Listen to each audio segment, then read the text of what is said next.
morning, BTW. It's Friday, October 22nd. I'm Kennedy Riggins. The state of Alabama has surpassed 15,000 COVID-19 deaths. Many of those lost included principals, teachers, and support personnel. A permanent memorial is outside of the AASB building to serve as a place of reflection. State Superintendent of Education, Dr. Eric Mackey, said that the memorial will live on for years to come. Our very own Leslie Ames, former BTW piano teacher who died last year of COVID, is a part of that memorial. Random acts of kindness. Everyone can get involved. All you have to do is be nice to someone. That's Miss Mayotte, out in the rain yesterday, sharing her umbrella. Way to go. Now it's time for your weekly community calendar. BTW SGA is hosting a Halloween costume contest next Thursday, October 28th. The contest is free entry and you do not have to participate in the contest to dress up. University Church of Christ is hosting a trunk or treat on Sunday, October 24th. It starts at 5 p.m. with a picnic dinner, devotional, and then they will be giving out candy. Bring blankets and a camping chair. Just a reminder that we do not have school next Friday, October 29th. It is an asynchronous day, but be checking for online assignments as we will be working from home.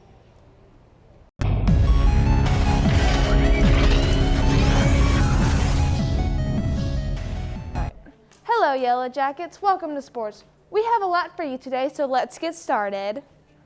With just 2 games left in high school football, the season is winding down like this.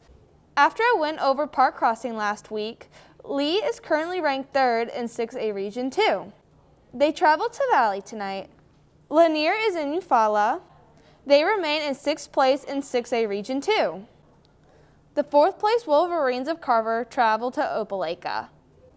In college football, Troy and ASU are off tomorrow. Faulkner travels to Georgia to take on Reinhardt University. Huntington is at Greensboro. The Auburn Tigers fought hard last week to defeat Arkansas 38-23. Johnson, 39-yard scoring strike. He went 5 for 5 on the opening drive. 50 career touchdowns, passing Cam Newton for 6th most in school history. And Alabama bounced back last week against Mississippi State 49-9. Thank you for taking the time before the tryouts to do this interview. Yes, sir. Thanks for having me. Speaking of tryouts, what are some of the expectations coming for this year's tryouts? Expectations for this year's trials, typically like any other trials, we want to we want to assemble the very best team that we can have. We want to be the best team that BTW Magnet High School has ever seen. And it takes a lot of work, it takes a lot of practice, a lot of due diligence to be good at this sport, Bryce, as you know. So we want kids that want to do it. We want kids that want to be a part of a winning team. We want kids that want to be a part of a winning program. So, just things of that nature, conditioning, being in shape, having good grades, having good moral standards. That'll give you an awesome shot. Yes, sir. Also, what are some expectations coming from this year's team? Expectations. Well, I'm a lofty goal guy. I'm expecting this to be our strongest team that we've had since I've been here. We've got a lot of young kids. We got a lot of young players that have been playing a long time.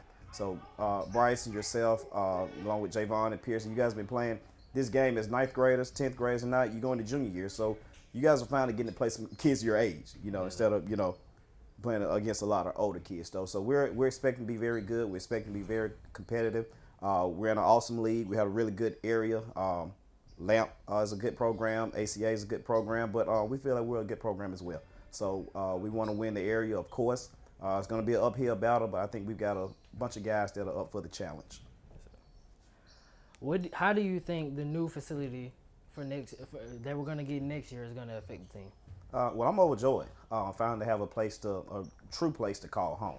I think, a brand new facility, a brand new school is going to, want to entice more and more athletes to want to, be a part of our program and to be a part of the school in general as a whole. And not only do I think it's going to, assist in basketball, I think it's going to help all athletics. And I think it's going to be just, great for our program as we look to expand and look to grow. So this is truly, a monumental step in the right direction. Thanks, Sophia. And thank you to Bryce Brown for catching us up on this year's boys basketball. Good luck to both teams. Have you ever noticed the building on the corner across the street? Well, it's way more than what meets the eye. Aaliyah Green has the story. I want you to get into explaining to me about your business. I know you have a nonprofit business and then you have a profit business. So I want you to tell me the difference between both and a little bit about both. Okay, so I guess I can start with the nonprofit to where it all makes sense. The nonprofit is how I actually got into the actual for-profit business. Back in 2015, I started a nonprofit called Choose One or Lose One. The acronym is COLO. And nonprofit is more so for the community and the betterment of everybody that's around me. Around that time, I went into a print shop to get t-shirts made, and I was actually able to sit down and shadow the guy that was actually producing my shirts.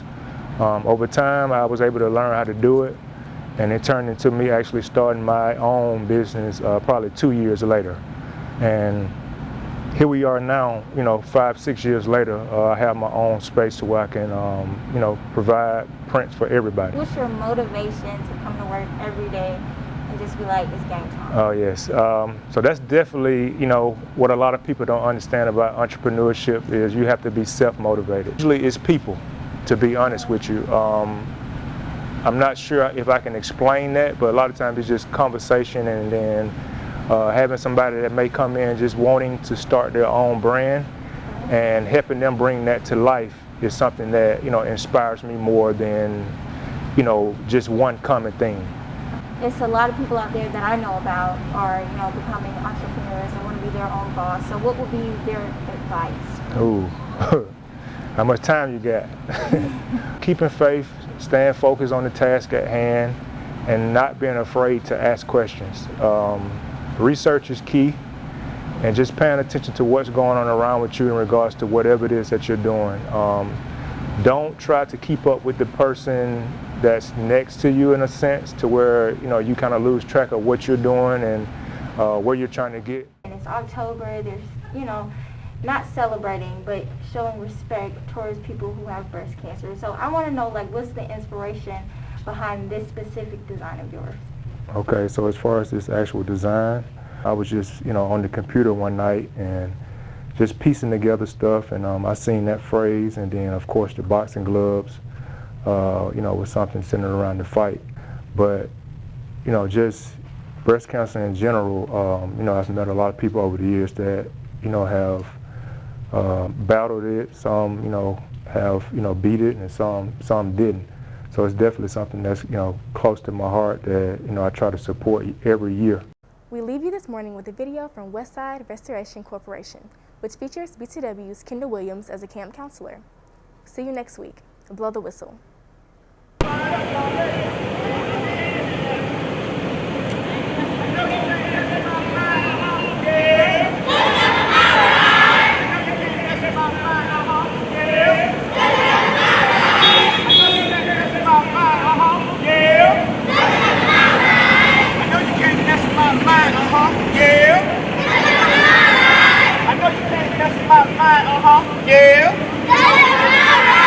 I know you can't mess with my mind, yeah.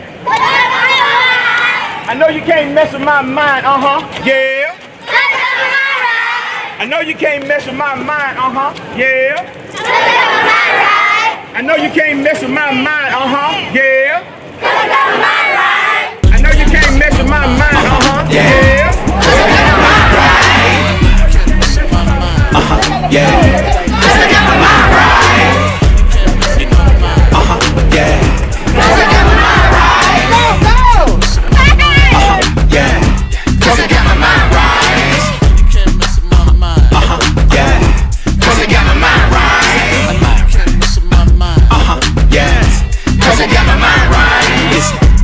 It's worth more than gold.